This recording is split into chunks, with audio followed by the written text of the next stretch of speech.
Good afternoon, Peg Larson and John Call from the Capitol. This week we had the pleasure of having Superintendent Munoz up here, and we met with the different chairs. We met with Chair Marquardt of the Education Finance Committee in the House and Chair Mariani of the House Policy Committee for Education.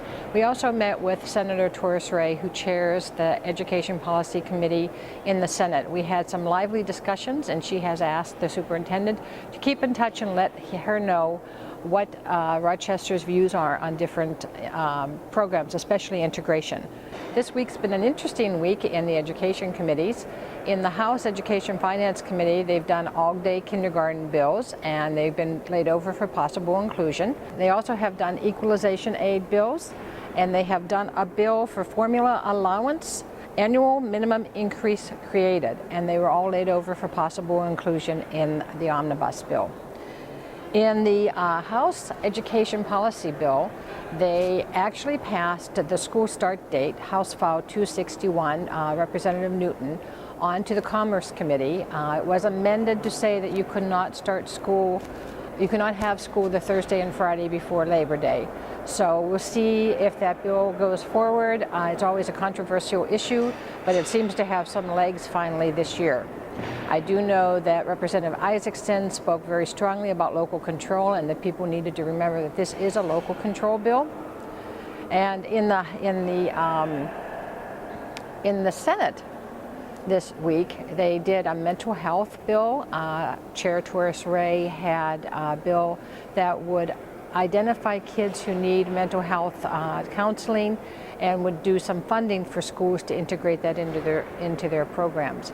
They also have started on discussing the governor's policy bill for education. Even though it doesn't have a number yet, it has started great discussion, as it's a pretty thick bill, and I'm sure that we will have comments to be heard by that committee. In the House Education Policy Bill, after they did the school start bill, they did House File 826 by Representative Dabney, or I should say Chair Dabney. He chairs a tax division. And that bill is known as the bullying bill. They didn't even get through the walkthrough, but they're coming back at 5 o'clock tonight. There are 17 amendments, 2 of which are the administration's amendments, and the rest, I believe, are from Republicans. I will turn this over now to John Call to talk to you about the forecast. Okay. Hi, John Call here.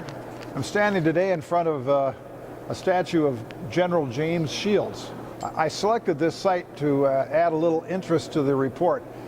General Shields is the only person I know of in American history who was a U.S. Senator from 3 states, Minnesota, Illinois, and Missouri. So today was a very important day in the legislative process. Just as the Swallows come back to Capistrano every March, every February we have a forecast. And that forecast is the basis on which everything that follows will happen. It will tell us how much of the deficit remains. It will tell us how much revenue we need to raise or cut. And it will tell us how much we can spend. And that revenue forecast came out today. We got some good news, and I'd like to start by talking first about the current biennium, which ends on June 30th of this year. For this current biennium, which is 2012 and 13, we are up from the projection of last November by $217 million, and the spending that occurred in that period of time was $63 million less than anticipated. And that adds up to, when you add up all the little tiny other pieces, to $295 million that we didn't know we were going to have in November that we now have. All of that money by state law is dedicated to pay down the school shift. So the school shift drops from $1.1 billion down to $801 million. So that's progress. Let's project forward. The revenue forecast for February also talks about what's going to happen in the coming biennium, which is 14-15. In the November forecast, we were looking at a $1.1 billion deficit going forward. That deficit has been reduced because of a better than expected report by $463 million. So that reduces the deficit from 1.1 to 627 million. Revenues, the reason that happened is that revenues were higher than anticipated by 323 million, and anticipated spending was lower by 117 million.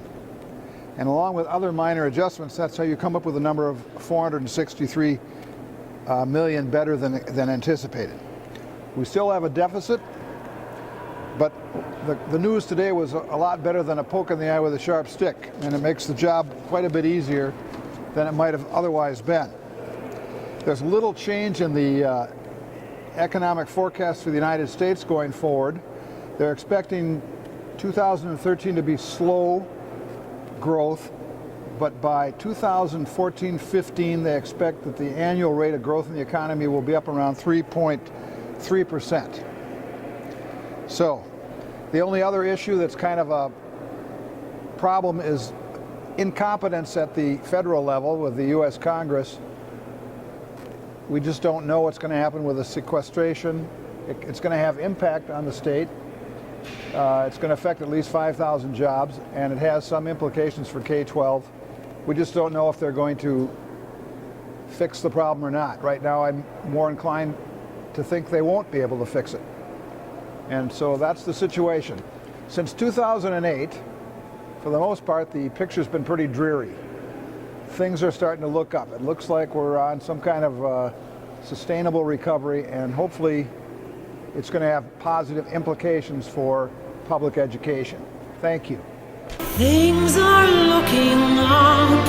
I've been looking the landscape over, and it's covered with four-leaf clover. Oh, things are looking up.